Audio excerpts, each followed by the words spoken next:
गणपतीमध्ये कोकणात जाण्यासाठी एक नवा पर्याय उपलब्ध असेल। हा पर्याय आहे रोरो बोट सेवेचा। मुंबईतील भाऊचा धक्का ते विजयदुर्ग अशी रोरो बोट सेवा यंदा गणेशोत्सवाच्या मुहूर्तावर सुरू करण्यासाठी जोरदार हालचाली होत आहेत। बघूयात कसा असेल हा मार्ग आणि कधीपर्यंत सुरू होईल कोकणातली ही जलवाहतूक, त्याविषयीचा रिपोर्ट।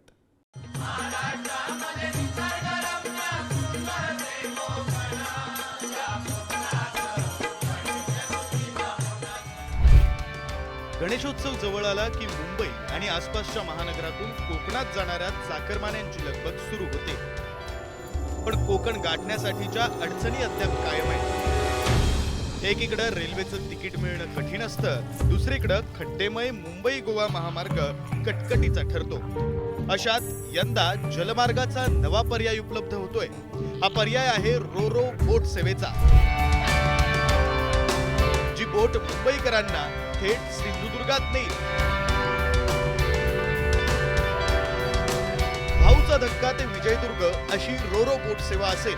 दुचाकी अथवा चारचाकी घेऊन मुंबईहून कोकण गाठता येईल।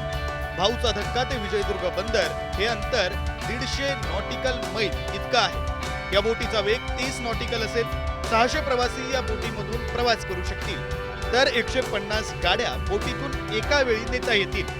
बोटीमध्ये बसण्याचे कंपार्टमेंट एसी असतील। ही बोट 6 ते 7 तासात मुंबईहून विजयदुर्गात पोहोचेल। तिथून देवगड 30 किलोमीटर, मालवण 70 किलोमीटर आणि कणकवली 75 किलोमीटर इतका आहे। रोरो सेवा जशी M2M आहे मुंबई ते मांडवा त्या धर्तीवरच आहे, पण त्याचं जे ती पुढून जी आहे ती निमुळती असणार आहे आणि मागून फक्त त्याचं ते हे डोअर्स उघडणार आहेत ज्या गाड्या बाहेर येण्यासाठी। अशी ती त्या टाईप ती बोट असणार आहे आणि त्याची स्पीड किमान 30 नॉटिकल माइल्स अशी ती स्पीड आहे। पण एवढी स्पीड सध्या ते ठेवणार नाहीत, थोडीशी कमी असेल स्पीड आणि मुंबईहून इथे यायला साधारणपणे 6 ते 7 तास ते लागतील। सध्या विजयदुर्ग बंदरात जेट्टी उभारण्याचं काम युद्ध पातळीवर सुरू आहे। यंदा गणपतीपर्यंत रोरो बोट सेवा सुरू करण्याचा प्रयत्न दिसतोय। विजयदुर्ग बंदरात जेट्टीचं काम युद्ध पातळीवर सुरू आहे। सब इन्फ्राटेक मुंबई या कंपनीचे 30 ते 40 कर्मचारी दिवस रात्र काम करतायत। 4 पैकी 2 पिलर उभे राहिलेत, उर्वरित 2 पिलरचं काम सुरू आहे।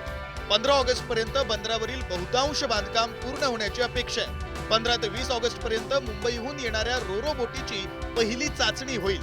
यशस्वी चाचणीनंतर 20 ते 22 ऑगस्ट पर्यंत मुंबईहून विजयदुर्ग बंदरात पहिली बोट दाखल होईल। मुंबईतून कोकणामध्ये गणेश चतुर्थी निमित्त येणाऱ्या चाकरमान्यांसाठी आता समुद्री मार्ग देखील आता होत आहे आणि समुद्र मार्गातून ही रोरो सेवा जी आहे ती आपल्याला उपलब्ध होणार आहे। आपण या विजयदुर्ग बंदराच्या जेटीवर आहोत। विजयदुर्गच्या बंदराच्या जे जेटीवर आहे ते काम आता युद्ध पातळीवर एकंदरीत सुरू आहे। आपण बघितलं तर ही जी एक मुंबईची कंपनी आहे सब इन्फ्राटेक म्हणून, त्या कंपनीने गेली 1.5 ते 2 महिने इथे काम सुरू आहे आणि आता रात्रंदिवस हे काम सुरू आहे। आणि आपण बघतोय जे 4 पिलर आहेत ते इथे उभे करण्यात आलेले आहेत। त्यातले 2 पिलर उभे करून झालेले आहेत ऑलरेडी आणि 3रा पिलर उभा करण्याचं काम सुरू आहे।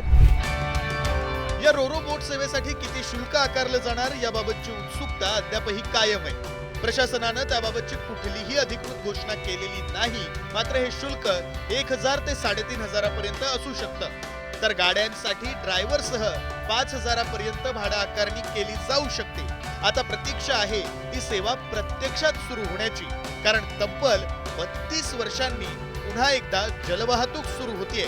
आता गोमू माहेरला जाईल ती गोवाला सोबत घेऊन रोरो बोटीनच। गोमू माहेरला जाते ओळखवा तिच्या गोवाला कोकण। सिंधुदुर्गहून उमेश मुचडेसह ब्युरो रिपोर्ट, पुढारी न्यूज।